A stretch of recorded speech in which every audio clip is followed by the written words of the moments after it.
Well, hello, everybody. Thank you so much for joining Help Solve Climate Change. This whole class is driven by information that's in a Google document. I'm going to paste that into the chat right now, and you can go back and refer to this anytime. Um, I'm going to cover a lot of reputable sources of science, economics, policy, and politics, and give you some actions you can take. And they're all in this document. So save that. You can copy the whole document. You can copy and paste from it as you wish, or save the link. It's yours to do with what you want. So thanks for joining. Before I get started at all, um, I want to ask, I want to see what your opinion is, what you think the most impactful thing you can do to help address climate change. There's a straw poll in the chat, and I will share my screen to show the results.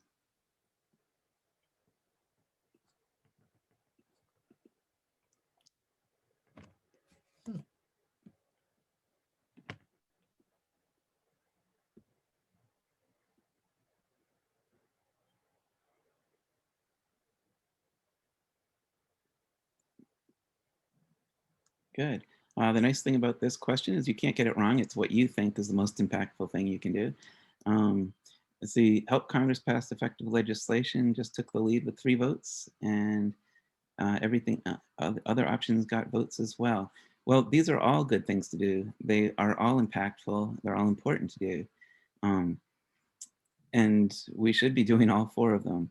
Um, I'm going to try to convince you by the end of this hour that helping Congress pass effective legislation is actually the most impactful thing any of us can do, even as individuals. Okay, to start that off, let me talk about what I think it takes to be an effective advocate for change.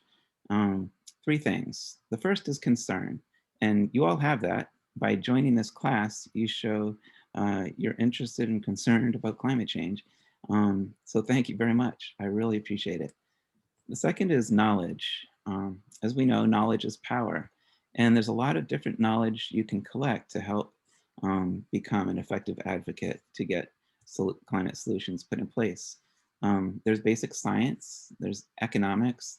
Economics is the study of money and how producers and consumers work with money to produce and consume things.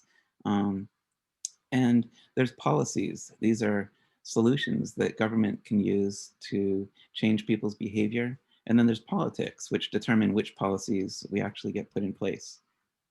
The third thing I think it takes to become an effective advocate is action. So you can know all of that stuff and just complain to the same set of friends over and over about things, and nothing's going to change. So knowing effective actions you can take, but taking them. Um, and we're going to take an action this class, and I'm going to give you a list of other actions that you can take after this class to help make change happen. We're going to write Congress. We're each going to write an email that will go to each of our members of Congress and tell them what we want. But before then, let's get started with science. So I'm going to show you a bunch of things. One of the things to pay attention is what the resource is that is the information, providing the information that I'm showing you. I'm going to try to use all very reputable sources. And the first one is from NASA. They've got a great page, climate.nasa.gov, that describes the overwhelming consensus among scientists about what's going on. The scientific consensus is the Earth's climate is warming. And the consensus of science isn't an opinion consensus. It's a consensus built on a consensus of the evidence of all of the science that's gone on, trying to figure out what's going on with the Earth and what's causing it. We know from an abundance of evidence, and the 97% or more of actively publishing climate scientists agree climate warming trends over the past century are extremely likely due to human activities. So extremely likely in scientific terms is defined as 95 to 100% certainty based on all the evidence. So this isn't just somebody's opinion. This is a fact. You may hear people say, but the climate has always changed. And I agree with them. And scientists agree with them also. Um, I follow that up with, and we know why the climate has changed in the past, and we know why the climate is changing today. This is a graph from a report from the Intergovernmental Panel on Climate Change, the IPCC, two C's, that shows the warming and cooling forces on the Earth's climate since 1750. Now, the vertical axis is energy. So 0 is equilibrium. That's no change in the energy that's coming in compared to the energy that's going out. That's the Earth at equilibrium. But we're not at equilibrium. So there's various forces, some natural, some man-made in the last 250 years. The main warming force is this gray one. Looking over to the key, we see that's carbon dioxide. Um, and we can see that it has been increasing. And since around 1950, it started increasing at an increasingly rapid rate. The next warming force is other well-mixed greenhouse gases. The main constituent of that is methane. Methane is the main component of natural gas. So this is from leaks in the natural gas extraction and exploration process, as well as distribution, and also from agriculture.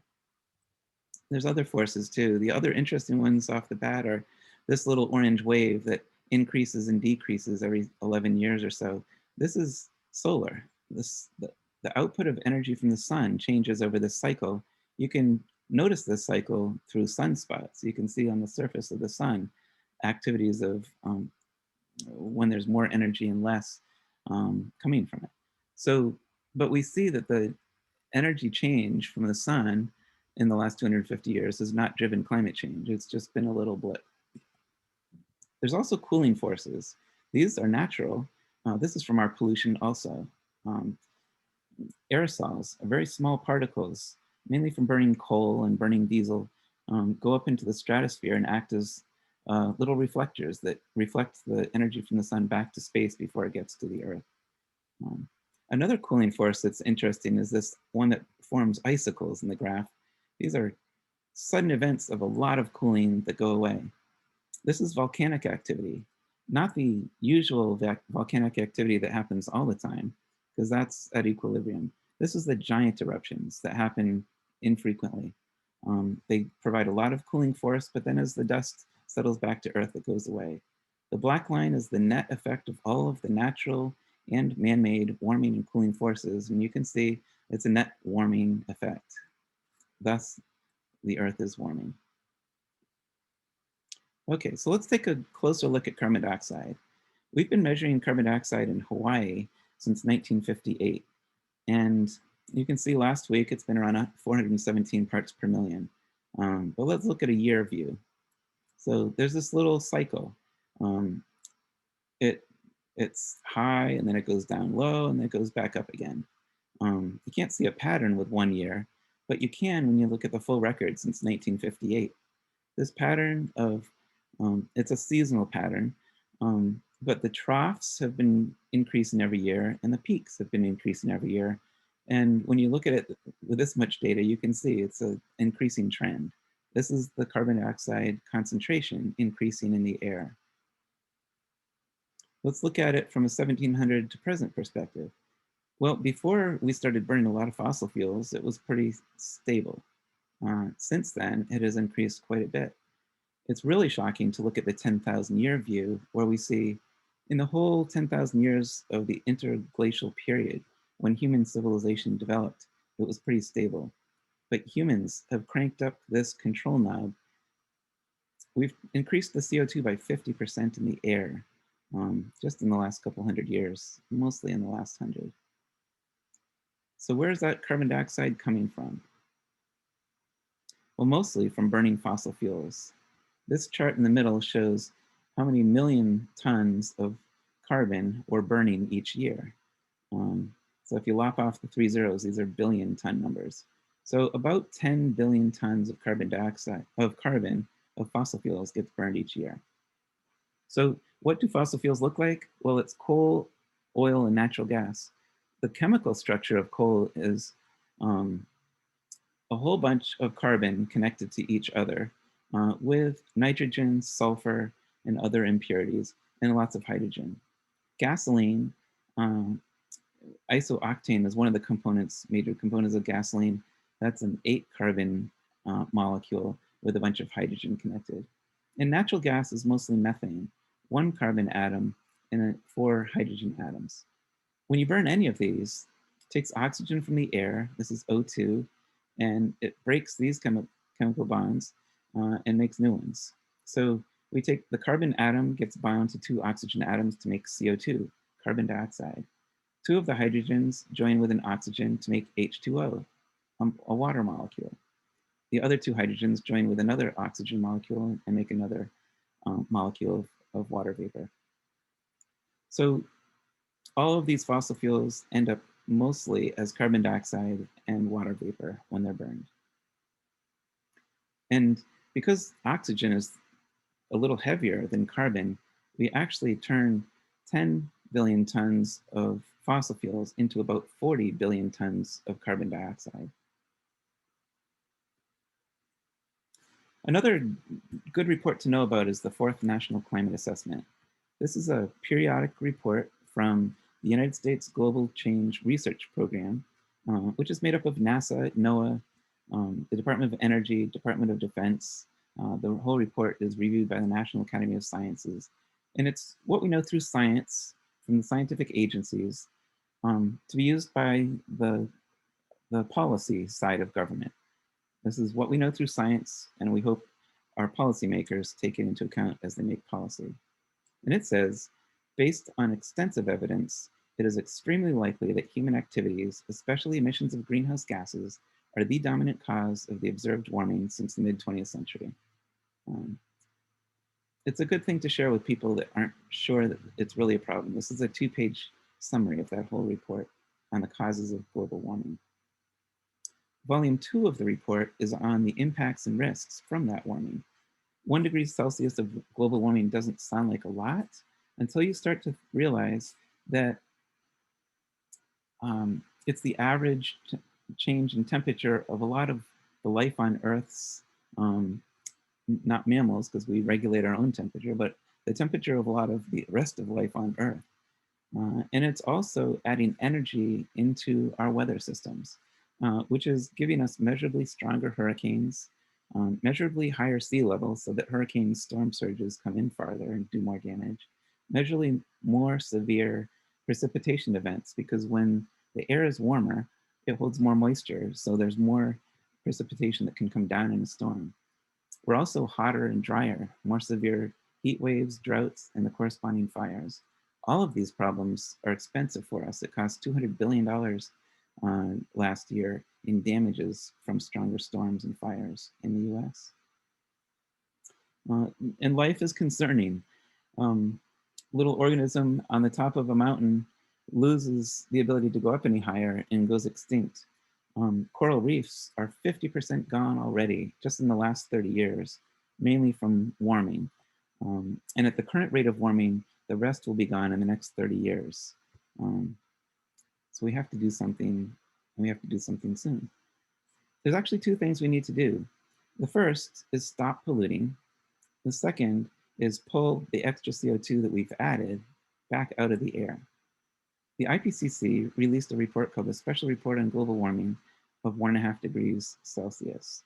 And in that report came this graph, which shows emission reduction pathways that we could follow in order to have a 50-50 chance of keeping warming below 1.5 degrees Celsius. You can see from this report, the longer we take to get started, the more CO2 we're going to have to pull out of the air after the turn of the century. This is where net zero by 2050 came from, by the way. This report, most of these pathways kind of cross the zero line. This is pollution, and this is pulling pollution out of the air, carbon dioxide out of the air, the negative y-axis. So net zero by 2050, and then pulling CO2 out of the air for the rest of the century. Now that's kind of expensive. It's about $100 per ton of CO2 to pull it out of the air right now. And this is a cost, a burden that we are passing on to you and future generations. So we want to stop polluting as much as possible to make it easier later to deal with this problem.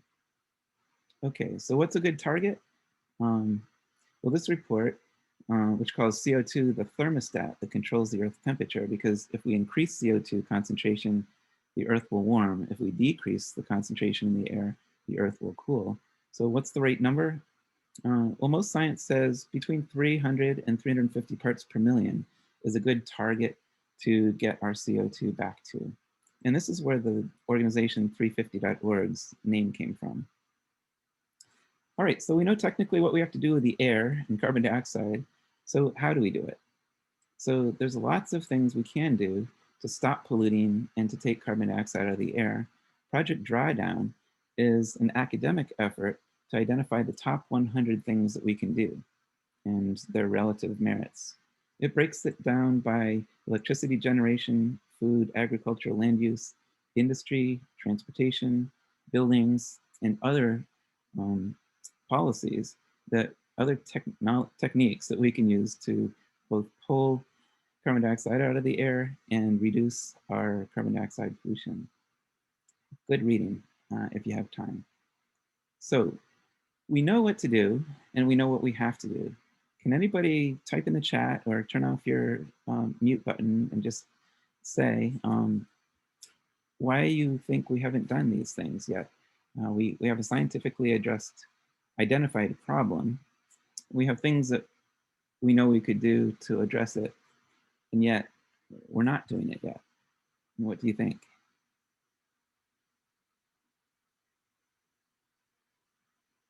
You can just type it into chat if you want.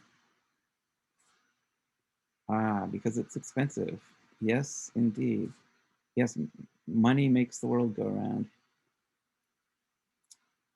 The price of solutions, indeed.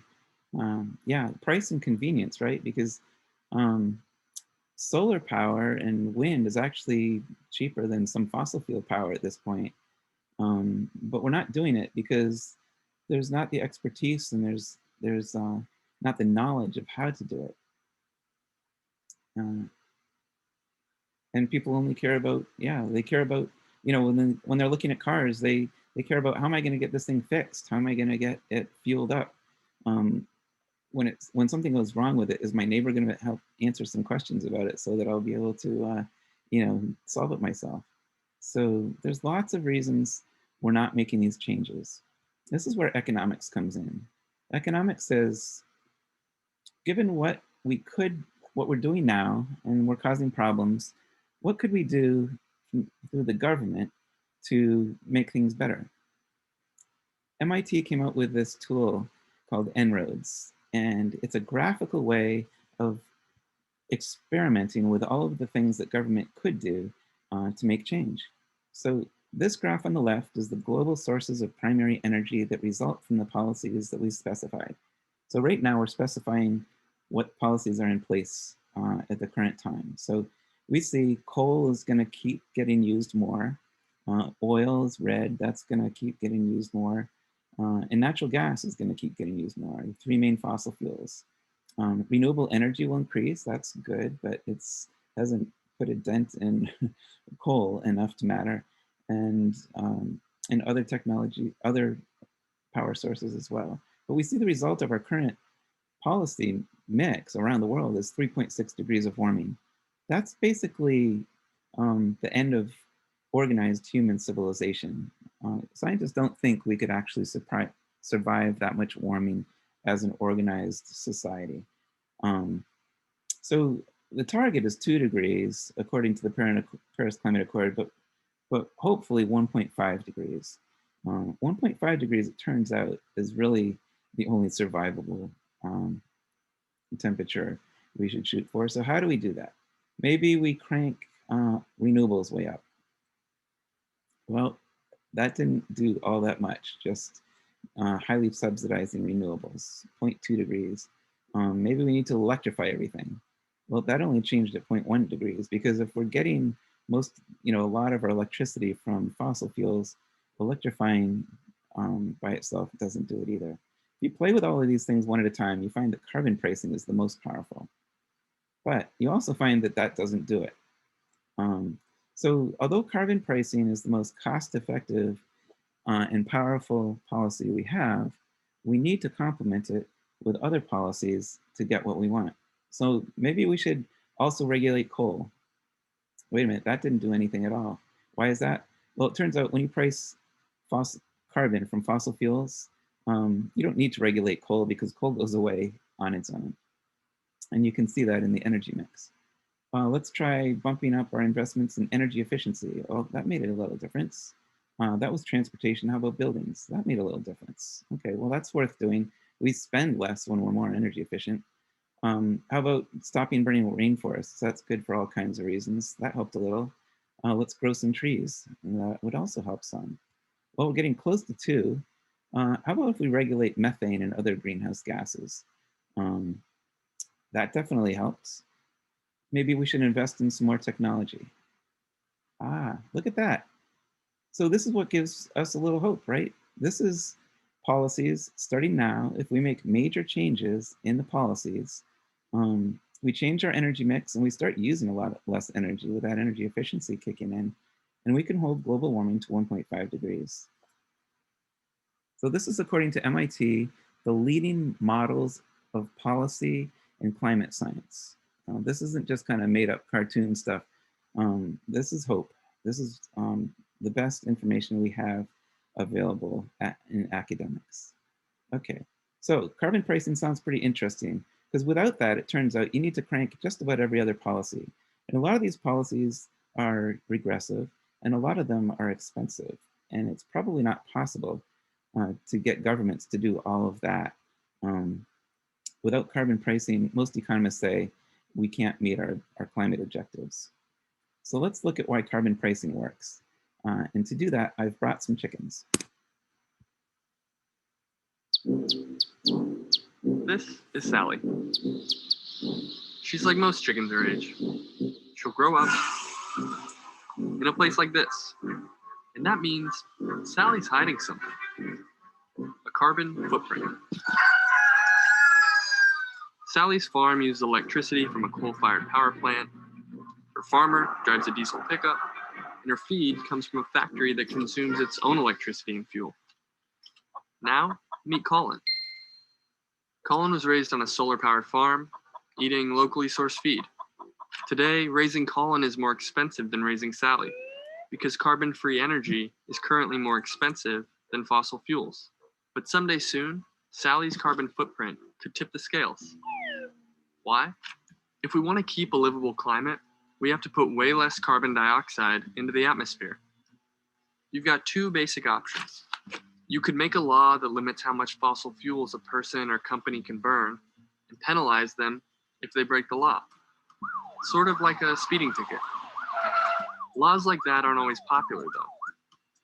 That's where the second option comes in. Putting a price on carbon emissions. Right now, you can put as much carbon dioxide into the air as you like, without paying a dime. But what if people had to pay?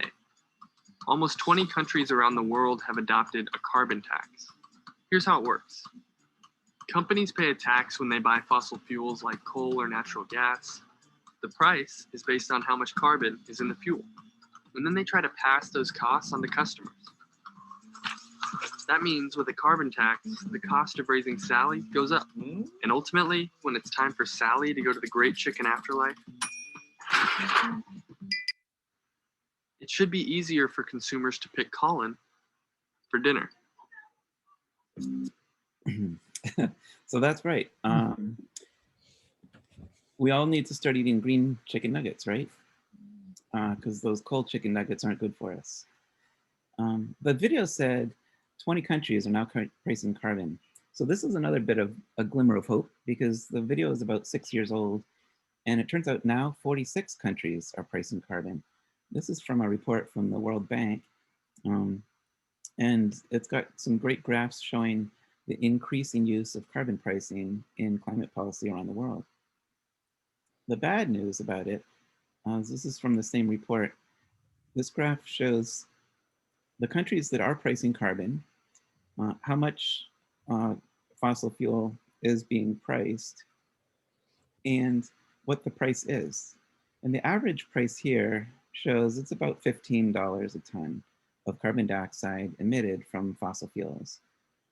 But economists who study what price is needed say, well, we should be between $40 and $80 per ton. And actually, that was in 2020. Um, the price for 2025 is around $50 per ton. And by 2030, it should be around $100 per ton. But we're only pricing about 20% of the global fossil fuel use right now. So, can anybody guess why countries that are pricing carbon aren't using a high enough price right now? They seem to know what to do, but they're not doing it in a strong enough way. You can, Could you repeat the question, please? yeah. So these countries are pricing carbon, but they're not using a high enough price for carbon. Um, why do you think that is? Because they seem to know what the right thing to do is, but they're not doing it strongly enough. I don't know if I'm right, but I think that it might be because of the economy and that they might have to pay higher prices and some companies might have to shut down. That's right.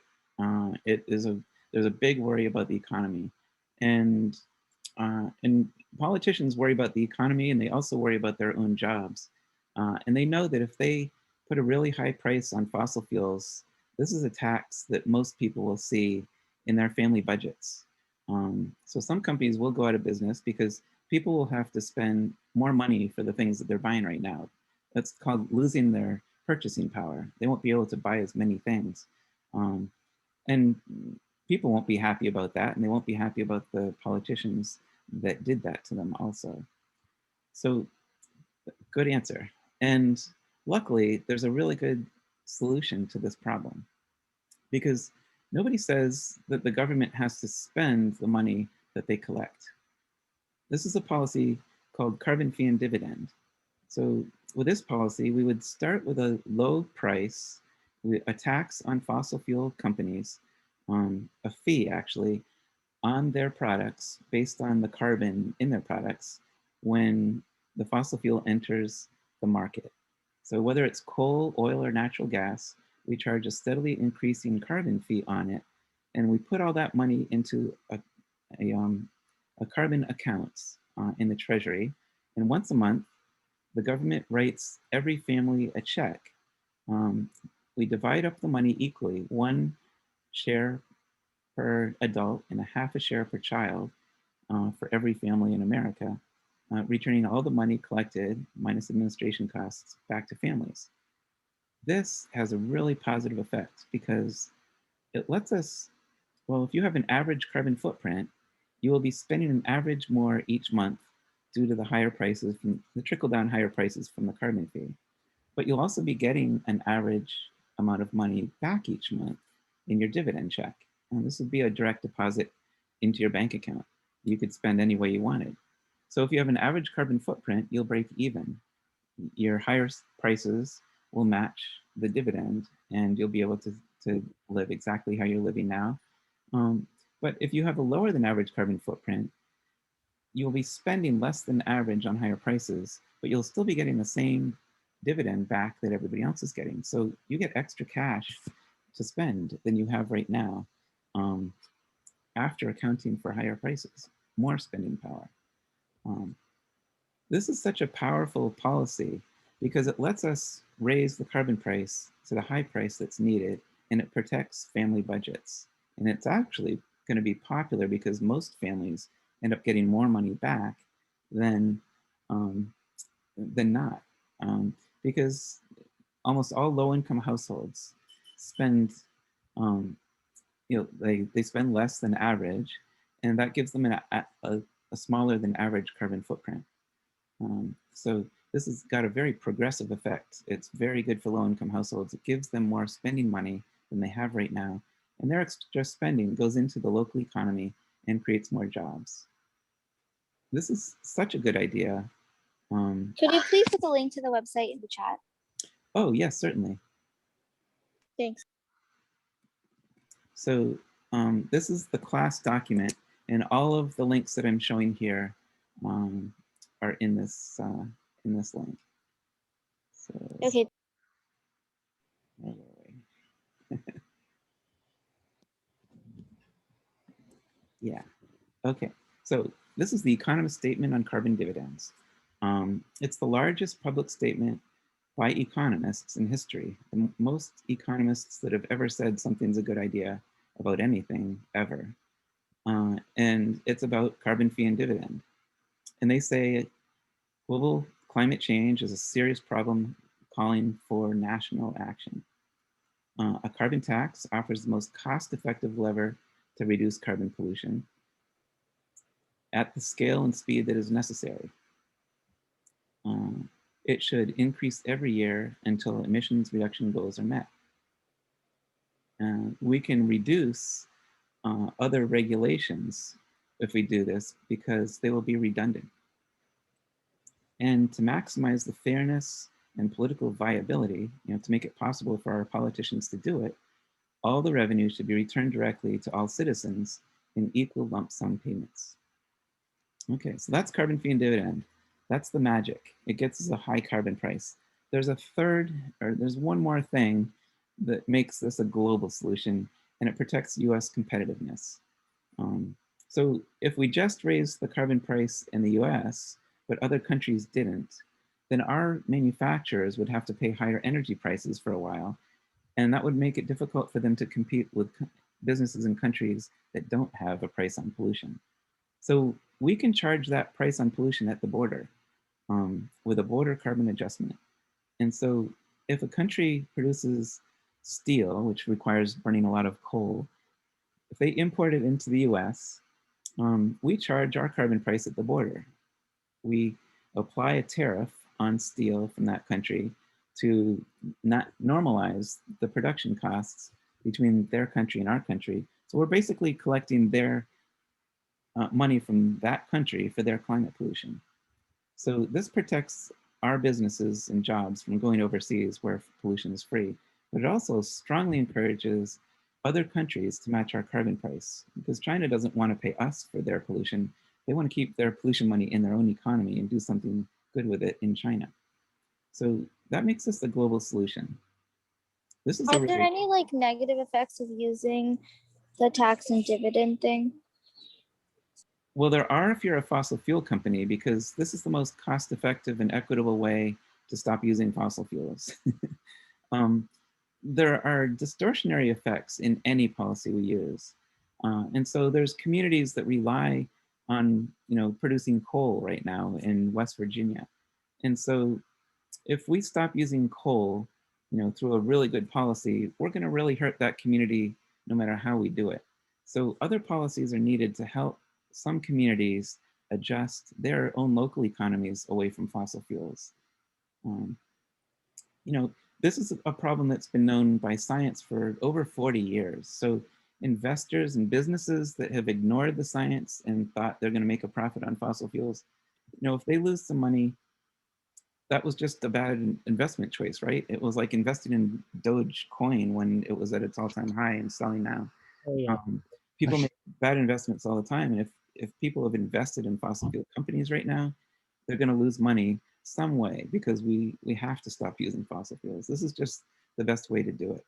And then other policies are needed to reduce emissions more and to make this equitable for everybody. Okay, so I'm a volunteer of a group that is working to create the political will to enable Congress to do this. Here's a quick 2-minute video on Citizens Climate Lobby and what we're trying to do. The climate is changing.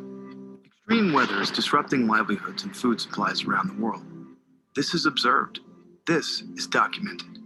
This is the scientific community's consensus. The climate is changing. Carbon emissions are driving that change. Emissions come from burning fossil fuels. So if we want to slow or even reverse the change, we must lower our fossil fuel use. By charging a fee on fossil fuels and returning that revenue to households as a dividend, we can do just that, starting a chain of positive effects. Fossil fuels become less desirable. Cleaner sources of energy become more competitive. The dividend creates millions of jobs. Carbon emissions go down, reduced air pollution saves tens of thousands of lives, and climate change is brought under control. We can make this happen, but enacting a carbon fee and dividend isn't in our hands, it's in theirs. How do we sway them? What can we do? We can use our voices to express political will and demand action. We must help our elected leaders work together. It's on us to tell them what we want as a group. Because when voices call out together, their impact multiplies. Government can respond to the will of the people, provided we tell the government what we want. And what we want is a livable world. This is what Citizens Climate Lobby works for: to empower citizens to connect with and influence their members of Congress, to spread the idea that each one of us can address climate change. Bring your voice to citizensclimatelobby.org. Yeah, so Citizens Climate Lobby is a grassroots and nonpartisan organization. It started about 14 years ago, and it's grown to over 200,000 volunteers around the world in about 60 countries, mostly in the US. We got a bill passed in Canada. Carbon fee and dividend is active there. And we have a bill in Congress now called the Energy Innovation and Carbon Dividend Act. And this uses carbon fee and dividend, just as you've learned about, to reduce carbon emissions. It'll reduce carbon emissions effectively, rapidly, and equitably. And some of the things that we talk about, well, it's got about 50 co-sponsors now. It'll help us get to net zero by 2050. This is the best first step to do that. It'll provide affordable clean energy through the economies of scale. When we focus our whole economy on clean energy, it will get cheaper than fossil fuels rapidly. This will be cleaner, cheaper energy in the long run if we do this. Saves lives because of all the pollution from fossil fuels that is killing people right now. 8 million people a year around the globe are dying from the pollution from fossil fuels. And it puts more money in most people's pocket. Okay, so studies have been done on the effectiveness of this policy. One of them out of Columbia University looked at the bill as these green circle targets of emissions reductions, which get us to net zero by 2050. And that's in comparison to the IPCC's 1.5 and 2 degrees emissions pathways, which is this lower gray edge is the 1.5 emissions pathway, and the 2-degree pathway is here. So the blue dashed line is what the bill is expected to actually do. We know that this is one of the fastest ways and most powerful to start reducing emissions. So you can see in the first 12 years, this will reduce US emissions by 40%. We also know from En-ROADS and other research, additional policies are going to be needed to get to net zero by 2050. But this is our best first step. And other research into the effect of this on household budgets is done. I mentioned 96% of the low-income households come out ahead, another 3% break even. So this is showing the bottom fifth of households in America by consumption breaking even or coming out ahead. And then most middle-class families actually come out ahead or at least break even also. And even some of the wealthiest families come out ahead, and almost, more than half of them break even or come out ahead. So this is a very equitable, it would be a very popular solution when it's in place. It would last through future elections, which is another important thing. We need our policy, our climate policy, to be durable. Okay, so let's take some action. So at the bottom of this class document, there's about 11 actions listed, and we're going to write Congress. So using this link, you go to a web form that will ask you for your name, address, and email address. And that's for two reasons. One is the tool will figure out who your members of Congress are, because your state has 2 senators and your town has a particular representative that represents a district in your state. So if you want to do this, we're all going to send an email to Congress right now. So go to the webpage, enter your name, address, email address. There's a little checkbox. If you want to join Citizens Climate Lobby and get a couple emails a month about other actions you can take, you can leave that checked. Otherwise, just uncheck that and then hit submit. And then it'll go to the page that shows, it'll show you the your members of Congress and the message body that it will send when you send it. So you can customize this if you want. And I recommend doing this once a week or once a month, because the more Congress hears from us, the better. So for now, maybe just do it quick. And next week or next month, customize this a little bit, personalize it, tell them why you're concerned about climate change. Tell them how much it bothers you. Tell them you've learned a lot about this solution and it sounds like a good idea to you.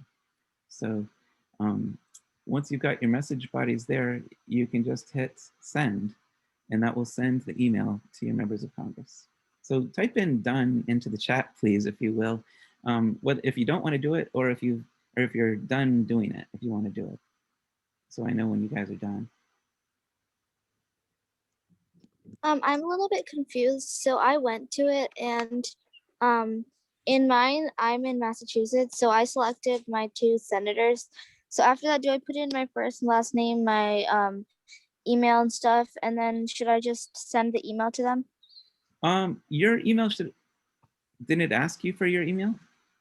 Yeah, but like Yeah, so no, after I put in the email and I put in the recipient's title and name and my full name, and I click on send, will it send them an email from my email? not from your email.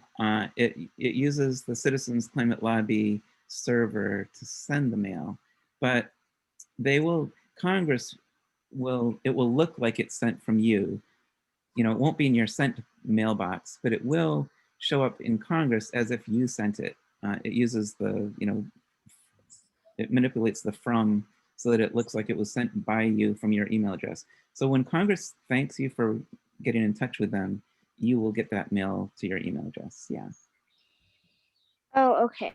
But you don't have Okay, to then yeah, I'll do it. you don't have to type your email address in here, because Congress will know what that is based on who they get the mail from. So I should Okay. say yes, it'll look like the mail comes from you. Sure. Okay, thanks. Yeah. What do we put, like, do we just keep I am a constituent and vote and a voter if we can't legally Oh, that's a vote? good point. Well, you could, but you could just say, I'm a high school student, and I'm a really concerned high school student, and climate change is a concern for me, because they will see your address. They know they won't realize that you're not old enough to vote if you don't tell them. And actually, telling them that you're a student is a really good idea, because Congress is very aware that young people are really concerned about climate change, and you saying I support this particular solution does make a good impact. So sorry, I should have said that before, but this is something that you should do at least once a month. If I was doing it once a week for a long time, and I thought they're probably getting tired of just hearing from me.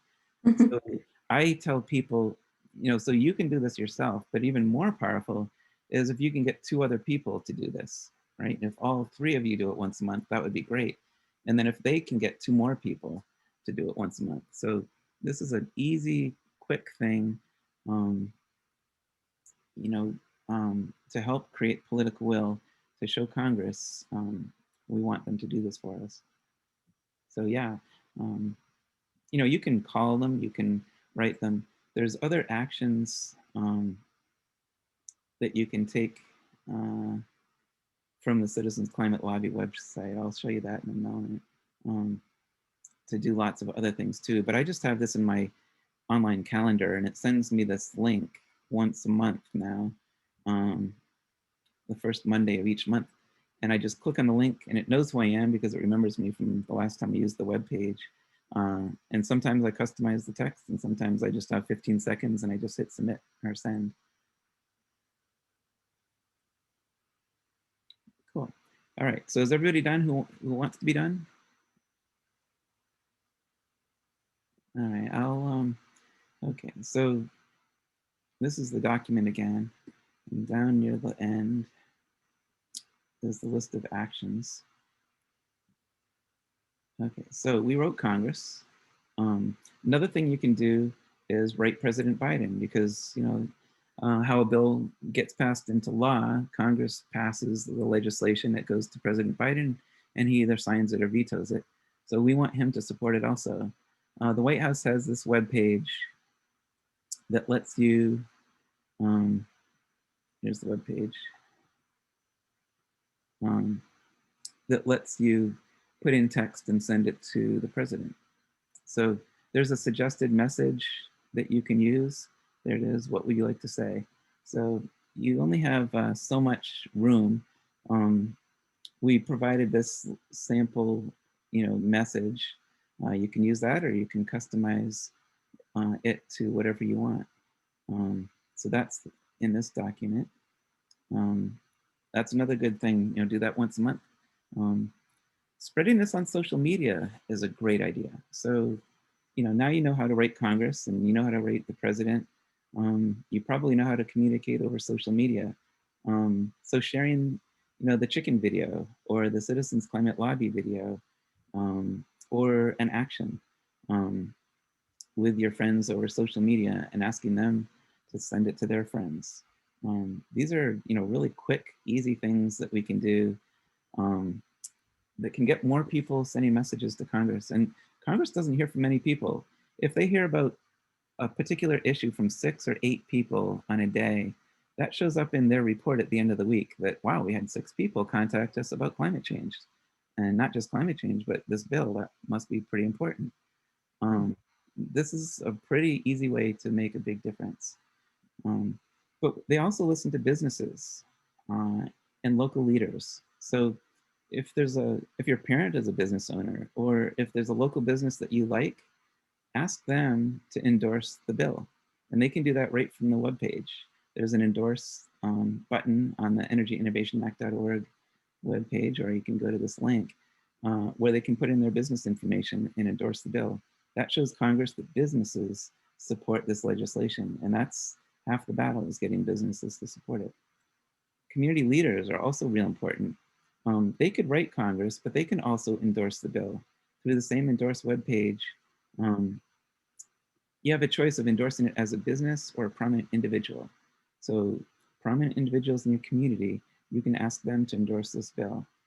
And you can do other things too, writing letters to the editor, taking more actions. Please explore all of these things if you're interested. It gets more and more rewarding. The more things you do, the more you find you can do. Done. Oh, great to see. Thank you, everybody. You just helped create political will for effective and equitable climate solution. That's awesome. Okay, so I think I have 30 seconds, so it's time to wrap this up. I like to do that by starting with a quote from one of my climate heroes, Greta Thunberg. She has a great TED Talk. And in it, she says, "Once we start to act, hope is everywhere. So instead of looking for hope, look for action. Then and only then, hope will come." So look around you in gallery mode in Zoom. There's a lot of people here that just took action on climate change. And this is what gives me hope. We are part of a growing number of people who are concerned about climate change, learning how to make a difference, and taking effective action. Now you know what to do, and you know you can do it. So start with the easy things and try bigger things as you gain experience. You know how to write Congress and how to help others learn how to take effective action. So please spread the word and ask them to spread the word, and we will get a geometric progression of ordinary people taking action. And that's what it's going to take to solve climate change. I used to believe the important people were addressing the important problems, but I don't believe that anymore. I believe it's up to ordinary people, you and me, all of us together, to make it happen. So thank you all for helping solve climate change. Thank you. Bye. Thanks.